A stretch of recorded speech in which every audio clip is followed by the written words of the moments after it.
para Ele, porque Ele nunca falha.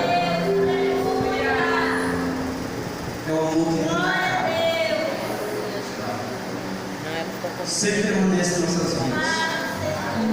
E Ele nunca se afasta de você, mesmo que você está desanimado. Se você entrou aqui triste nessa noite, Ele sabe o que é o problema. Entrega na mão de Deus. Ele sabe o que resolver para você. Então hoje eu quero dar um meu